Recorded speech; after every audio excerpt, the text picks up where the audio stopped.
Hello everyone, today we are going to start our next chapter of environment science, local environmental issues, ਸਥਾਨਿਕ ਵਾਤਾਵਰਣ ਮੁੱਦੇ।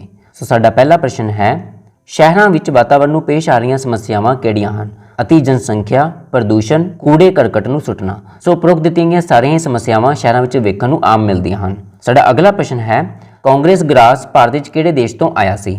ਸੋ ਇਹ ਭਾਰਤ ਵਿੱਚ USA ਤੋਂ ਆਇਆ ਸੀ। ਸੋ ਸਾਡਾ ਉੱਤਰ ਹੈ USA। अगला प्रश्न है, सिगरेट पीण नाल की हुंदा है? सो इस नाल फेफड़ियां दा कैंसर, गले दा कैंसर, दंदां दा गलना ये सारे ही हुंदे ने। सो उपरोक्त दिते गए सारे सही उत्तर हैं। अगला प्रश्न है, हेठ लिखियां विचों किहड़ा जहरीला कूड़ा करकट नहीं है? सो फसलों की रहंद खूंद एक जहरीला कूड़ा नहीं है। बाकी जो कीटनाशक दीयां बोतलां, खाद दे थैले अते लैड बैटरियां ये तिन्ने ही टॉक्सिक वेस्ट बनाउंदे ने, यानी कि जहरीला कूड़ा। साडा अगला प्रश्न है, कीटनाशकों के प्रयोग नाल की हो सकता है? पानी प्रदूषण, हवा प्रदूषण, भूमि प्रदूषण। सो साडा उत्तर है उपरोक्त दिते गए सारे। अगला प्रश्न है, भारत में सब तो पहला कांग्रेस घाह कदों देखा गया सी? सो यह 1956 विच वेख्या गया सी। सो साडा उत्तर है 1956। अगला प्रश्न है, किहड़ा जहरीला रसायन दीमक मारन ते काम आउंदा है? सो एल्ड्रिन, डिल्ड्रिन, क्लोरेडिन ये तिन्ने ही वरते जाते हैं जो कि दीमक नूं, यानी कि जो टर्माइट अटैक हुंदा है लक्कड़ दे उपर, उन्हां नूं मारन लई वरतिया जाता है। साडा अगला प्रश्न है, जली जानवरों के शरीर के तंतुओं विच कीटनाशकों के संघनन नूं की बोलिया जाता है? सो जिन्ने भी जली जानवर ने, मतलब कि जो एक्वैटिक एनीमल्स ने, अगर उन्होंने शरीर विच कीटनाशक समा जाते हैं तो इसनूं असीं बायो संघनन यानी कि बायो अकम्यूलेशन बोलते हैं। साडा अगला प्रश्न है, पंजाब के किहड़े जिले विच सेम की समस्या सब तो अधिक है? सो इसका उत्तर है मुक्तसर जिले विच। अगला प्रश्न है, सेम का की कारण होंदा है? हड़ दा आना, बहुत ज़्यादा वर्खा, रेतली मिट्टी की ज़्यादा सिंचाई। सो बहुत ज़्यादा वर्खा का होना अते रेतली मिट्टी की ज़्यादा सिंचाई करना। नॉर्मली जो मुक्तसर वाला एरिया है उत्थे झोना लाने के लिए उत्थों की जो मिट्टी है उसकी ज़्यादा सिंचाई की जाती है, मतलब उसनूं पानी दिता जाता है। पर जो उत्थों की मिट्टी है वो रेतली होने करके पानी नूं अपने विच नहीं संभाल सकती, जिस करके उस पानी नूं सेम दे विच बदल देंदी है। सो इसलिए उत्थे ज़्यादा शोरा हो रहा है मिट्टी दे विच, जिस करके उत्थों की मिट्टी बंजर हो रही है। सो इसलिए उस मिट्टी विच झोना नहीं लगाना चाहिए। साडा अगला प्रश्न है, हेठ लिखियां विचों किहड़ी भारत विच एक बाहरी प्रजाति है? Lantana, parthenium, ageratum. सो ये तीनों ही प्लांट्स बाहरी प्रजाति के ने जो कि भारत में किसी ना किसी कारण करके आ गए, पर हुण वो साडी लोकल जो प्रजातियां ने उन्हां ते हावी हो चुके हैं। सो साडा उत्तर है उपरोक्त दिते गए सारे। अगला प्रश्न है, किहड़ा नदीन अमरीका तो कणक नाल भारत विच आया सी? सो इसनूं असीं कांग्रेस ग्रास बोलते हैं। अगला प्रश्न है, शहरीकरण का वधना मनुखता नूं किहड़ी दिशा विच लैके जा रहा है? सो शहरीकरण के वधन नाल पेंडू खेतरां तो शहरी खेतरां वाल प्रवास विच वाधा हो रहा है, मतलब लोग पिंडां नूं छड्ड के शहरां वाल नूं प्रवास कर रहे हैं। साडा अगला प्रश्न है, रोपड़ अते कांजली सेम वालियां धरतियां नूं किहड़े पद्धर ते मानता मिली हुई है?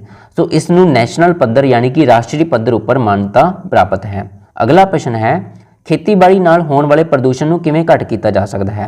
फसलों का उत्पादन बंद करके, कीड़ेमार दवाइयां का प्रयोग घट करके, जैविक कीटनाशकों ते जैविक खादां का प्रयोग करके।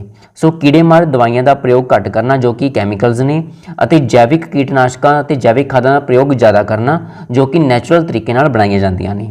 सो उपरोक्त दिते गए दोनों ही सही ने। सो एडा अते ईडी ऑप्शन सही ऑप्शन हैं। अगला प्रश्न है, कांग्रेस ग्रास नूं कंट्रोल करने की सब तो चंगी विधि किहड़ी है? सो इसनूं कंट्रोल करने की सब तो चंगी विधि बायो है। सो इसनूं असीं जैविक विधि बोलते हैं।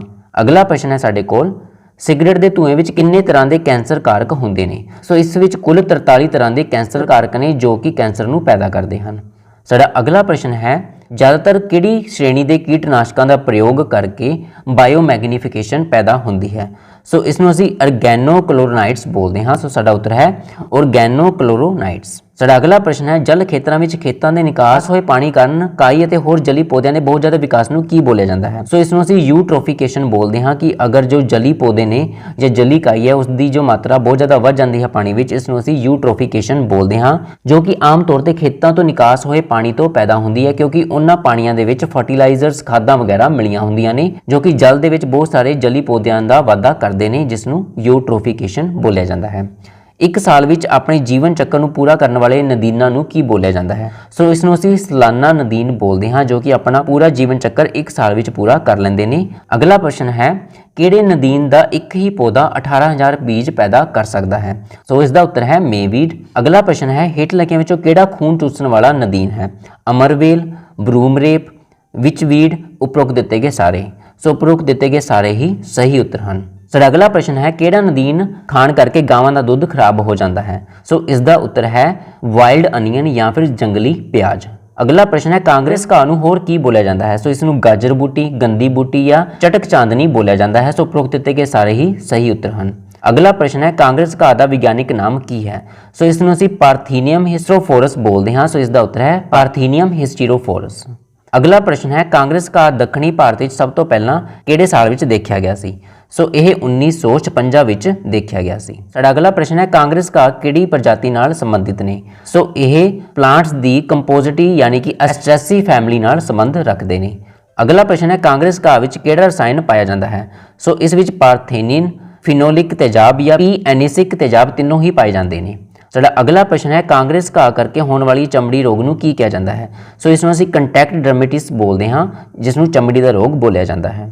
ਸਾਡਾ ਅਗਲਾ ਪ੍ਰਸ਼ਨ ਹੈ ਪਾਰਥੀਨੀਅਮ ਦੁਆਰਾ ਆਮ ਤੌਰ ਤੇ ਹੋਣ ਵਾਲੀ ਸਾਹ ਦੀ ਬਿਮਾਰੀ ਕਿਹੜੀ ਹੈ। ਸੋ ਇਸ ਨੂੰ ਅਸੀਂ ਪ੍ਰਾਗ ਬੁਖਾਰ ਜਾਂ ਫਿਰ ਹੇ ਫੀਵਰ ਬੋਲਦੇ ਹਾਂ। ਸਾਡਾ ਅਗਲਾ ਪ੍ਰਸ਼ਨ ਹੈ ਭਾਰਤ ਵਿੱਚ ਹੇਠ ਲਿਖਿਆਂ ਵਿੱਚੋਂ ਕਿਹੜੇ ਕੀਟਨਾਸ਼ਕ ਉੱਪਰ ਪਾਬੰਦੀ ਲੱਗੀ ਹੋਈ ਹੈ। ਸੋ ਭਾਰਤ ਵਿੱਚ ਐਲਡਰਿਨ ਅਤੇ BHC ਦੋਨਾਂ ਉੱਪਰ ਹੀ ਪਾਬੰਦੀ ਲੱਗੀ ਹੋਈ ਹੈ। ਅਗਲਾ ਪ੍ਰਸ਼ਨ ਹੈ ਨਦੀਨਾਂ ਨੂੰ ਨਿਯੰਤਰਿਤ ਕਰਨ ਲਈ ਨਦੀਨ ਨਾਸ਼ਕਾਂ ਦਾ ਪ੍ਰਯੋਗ ਕਿਸ ਤਰ੍ਹਾਂ ਕੀਤਾ ਜਾਂਦਾ ਹੈ। ਸੋ ਛਿੜਕਾਅ ਕਰਕੇ ਮੇਨਲੀ ਨਦੀਨਾਂ ਨੂੰ ਰੋਕਣ ਲਈ ਨਦੀਨ ਨਾਸ਼ਕ ਵਰਤੇ ਜਾਂਦੇ ਨੇ। ਸੋ ਸਾਡਾ ਉੱਤਰ ਹੈ ਛਿੜਕਾਅ ਕਰਕੇ। ਅਗਲਾ ਪ੍ਰਸ਼ਨ ਹੈ ਕਾਂਗਰਸ ਘਾਹ ਕੀ ਹੈ। ਸੋ ਇਹ ਭੂਮੀ ਤੇ ਉੱਗਣ ਵਾਲਾ ਪੌਦਾ ਹੈ ਜੋ ਕਿ ਸਾਡੀ ਫਸਲਾਂ ਦੇ ਨਾਲ ਉੱਗਦਾ ਹੈ ਅਤੇ ਫਸਲਾਂ ਦੇ ਝਾੜ ਨੂੰ ਘਟਾ ਦਿੰਦਾ ਹੈ ਅਤੇ ਹੋਰ ਵੀ ਬਹੁਤ ਸਾਰੇ ਰੋਗ ਪੈਦਾ ਕਰਦਾ ਹੈ। ਸਾਡਾ ਅਗਲਾ ਪ੍ਰਸ਼ਨ ਹੈ ਕਿਸ ਨੂੰ ਨਿਯੰਤਰਿਤ ਕਰਨ ਲਈ ਖੇਤੀਬਾੜੀ ਵਿੱਚ ਕੀਟਨਾਸ਼ਕਾਂ ਦਾ ਪ੍ਰਯੋਗ ਕੀਤਾ ਜਾਂਦਾ ਹੈ। ਸੋ ਜਾਨਵਰਾਂ ਤੇ ਕੀਟਾਂ ਨੂੰ ਮਾਰਨ ਦੇ ਲਈ ਖੇਤੀਬਾੜੀ ਵਿੱਚ ਕੀਟਨਾਸ਼ਕਾਂ ਦਾ ਪ੍ਰਯੋਗ ਹੁੰਦਾ ਹੈ। ਸਾਡਾ ਅਗਲਾ ਪ੍ਰਸ਼ਨ ਹੈ ਕਾਂਗਰਸ ਘਾਹ ਕਰਕੇ ਹੇਠਾਂ ਲਿਖਿਆਂ ਵਿੱਚੋਂ ਕਿਹੜਾ ਰੋਗ ਪੈਦਾ ਹੁੰਦਾ ਹੈ। ਸ਼ੱਕਰ ਰੋਗ, ਖੂਨ ਦਾ ਦਬਾਅ ਵਧਣਾ, ਚਮੜੀ ਰੋਗ। ਸੋ ਇਸ ਨਾਲ ਚਮੜੀ ਦੇ ਰੋਗ ਪੈਦਾ ਹੁੰਦੇ ਹਨ। ਹਰੀਕੇ ਪੱਤਣ, ਸੇਮ ਵਾਲੀ ਭੂਮੀ ਅਤੇ ਪੰਛੀਆਂ ਦੇ ਰੱਖ ਨੂੰ ਕਿਹੜੇ ਨਦੀਨ ਦੀ ਸਮੱਸਿਆ ਦਾ ਸਾਹਮਣਾ ਕਰਨਾ ਪੈ ਰਿਹਾ ਹੈ। ਸੋ ਇਸ ਨੂੰ ਜਲੀ ਕਾਈ ਯਾਨੀ ਕਿ ਜੋ ਆਈਸ਼ੋਰਨੀਆ ਹੈ ਵਾਟਰ ਹਾਈਸਿੰਥ, ਉਸ ਦਾ ਸਾਹਮਣਾ ਕਰਨਾ ਪੈ ਰਿਹਾ ਹੈ। ਹੇਠਾਂ ਲਿਖਿਆਂ ਵਿੱਚੋਂ ਕਿਹੜਾ ਤੰਬਾਕੂ ਦਾ ਕਿਰਿਆਸ਼ੀਲ ਅੰਸ਼ ਹੈ। ਸੋ ਇਸ ਨੂੰ ਅਸੀਂ ਨਿਕੋਟਿਨ ਬੋਲਦੇ ਹਾਂ ਜੋ ਕਿ ਤੰਬਾਕੂ ਵਿੱਚ ਪਾਇਆ ਜਾਂਦਾ ਹੈ ਜੋ ਕਿ ਕੈਂਸਰ ਦਾ ਕਾਰਨ ਹੈ। ਤੰਬਾਕੂ ਦੇ ਧੂਏ ਵਿੱਚ ਮੌਜੂਦ ਕੈਂਸਰ ਕਿਸ ਕਾਰਨ ਹੁੰਦਾ ਹੈ। ਸੋ ਇਹ ਮੇਨਲੀ ਬੈਂਜ਼ੋਪਾਇਰੀਨ ਦੇ ਕਰਕੇ ਹੁੰਦਾ ਹੈ। ਸੋ ਜੋ ਤੰਬਾਕੂ ਵਿੱਚ ਬੈਂਜ਼ੋਪਾਇਰੀਨ ਨਾਮ ਦਾ ਇੱਕ ਕੈਮੀਕਲ ਪ੍ਰੈਜ਼ੈਂਟ ਹੈ ਉਸ ਨਾਲ ਹੀ ਕੈਂਸਰ ਹੁੰਦਾ ਹੈ। ਸਾਡਾ ਅਗਲਾ ਪ੍ਰਸ਼ਨ ਹੈ ਸਿਗਰਟ ਪੀਣ ਨਾਲ ਹੇਠਾਂ ਲਿਖਿਆਂ ਵਿੱਚੋਂ ਕਿਹੜਾ ਰੋਗ ਹੋਣ ਦੀ ਸੰਭਾਵਨਾ ਵੱਧ ਜਾਂਦੀ ਹੈ। ਫਲੂ, ਨਮੋਨੀਆ, ਤਪੈਦਿਕ, ਜੋੜਾਂ ਦੇ ਦਰਦ ਜਿਸ ਨੂੰ ਆਰਥਰਾਈਟਿਸ ਬੋਲਿਆ ਜਾਂਦਾ ਹੈ, ਚਮ ਰੋਗ ਮਤਲਬ ਕਿ ਜੋ ਚਮੜੀ ਦੇ ਰੋਗ ਹਨ। ਸੋ ਇਸ ਵਿੱਚ ਅਨਉਤਪਾਦਕਤਾ ਮਤਲਬ ਇਨਫਰਟੀਲਿਟੀ, ਮਾਹਵਾਰੀ ਸੰਬੰਧੀ ਸਮੱਸਿਆ ਯਾਨੀ ਕਿ ਮੈਂਸਟਰਲ ਸਾਈਕਲ ਦੇ ਵਿੱਚ ਅਗਰ ਪ੍ਰੋਬਲਮ ਆਉਂਦੀ ਹੈ ਅਤੇ ਅਨਿਸ਼ਚਿਤ ਮਾਹਵਾਰੀ ਯਾਨੀ ਕਿ ਇਰਰੈਗੂਲਰ ਪੀਰੀਅਡਸ। ਸਿਗਰਟ ਦੇ ਪੀਣ ਨਾਲ ਇਹ ਸਾਰੇ ਹੀ ਰੋਗ ਫੈਲਦੇ ਹਨ। ਸੋ ਇਸ ਨਾਲ ਅਸੀਂ ਇਨਵਾਇਰਨਮੈਂਟ ਐਜੂਕੇਸ਼ਨ ਦੇ ਸਾਰੇ ਚੈਪਟਰ ਪੂਰੇ ਕਰ ਲਏ ਨੇ। ਸੋ ਇਹਨਾਂ ਚੈਪਟਰਸ ਦੇ ਵਿੱਚ ਅਗਰ ਕਿਸੇ ਵੀ ਪ੍ਰਕਾਰ ਦੀ ਸਮੱਸਿਆ ਹੈ ਤਾਂ ਤੁਸੀਂ ਕਮੈਂਟ ਵਿੱਚ ਦੱਸ ਸਕਦੇ ਹੋ। Thank you.